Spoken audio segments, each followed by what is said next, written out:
I'm Bishop Tavis, T-A-V-I-S, Grant, G-R-A-N-T, the National Field Director for Rainbow Push. We're here today to respond very succinctly and very directly to our disappointment, yet we're not surprised with disappointment that justice has once again been delayed. Such as the case was with Emmett Till, such as the case was with Medgar Evers, such as the case was with Trayvon Martin, and most recently with Breonna Taylor. We spent several evenings ago with Mr. Blake, Breonna Taylor's family, and George Floyd's family, talking about how to react to delayed justice.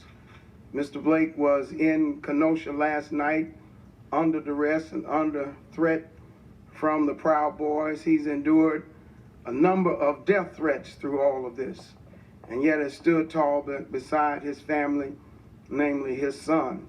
And so we know what we know. We know what we felt. We know what we saw. We know what we heard when we heard the shots, the 7 shots, when we saw the video.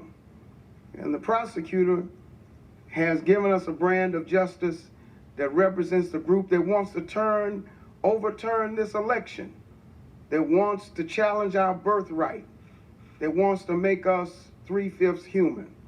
And so Reverend Jackson has communicated with national activists around the country who are calling for calm and a sense of consciousness as it relates to how we're going to respond to this. We're going to be proactive and not reactive. Those who want to take to arms have failed at realizing civil rights has not been about taking lives, it's been about saving lives. Jacob Blake Sr. has been an example of a freedom fighter and one who has sought justice, and the fight is not over. Reverend Jackson will be leading these families just prior to the inauguration to address the Biden administration and the Justice Department. We want this case to be a premium priority in a nationalized attempt. Most recently in the city of Columbus, 2 African Americans were gunned down, almost executed. And in that city, they did the right thing. They terminated those officers, they took them off the street, they took their badges, and now they're facing potential indictment and conviction for murder. Just up the road from Kenosha in Wauwatosa, an officer who killed 3 people was not fired, was not terminated, was bought out. We must come up against this system of allowing law enforcement bad actors to live above the law, and we demand equal justice under the law. We demand it. And so we're glad to have with us this evening to respond to this the father of Jacob Blake Jr., Jacob Blake Sr.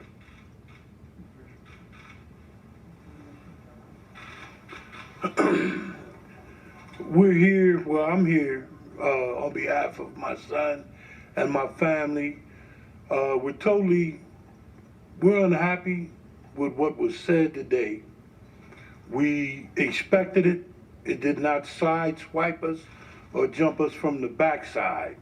We understood what was gonna come when they called in the National Guard. We understand what the Proud Boys are here to do. They haven't been able to kill me yet. So that means God has my back. Because they've had ample opportunity to do what they wanted to do to me. I don't hide from anyone. I fear nothing. So now our battle must go in front of the Congress. It must go in front of the Senate. We must abolish the right for a policeman to be seen on a higher plane than citizens of the United States. You cannot have a Bill of Rights for the police and then have a Bill of Rights for the people. We're all people. We're all the same people. So there can't be anyone, there's no big I's and no little U's.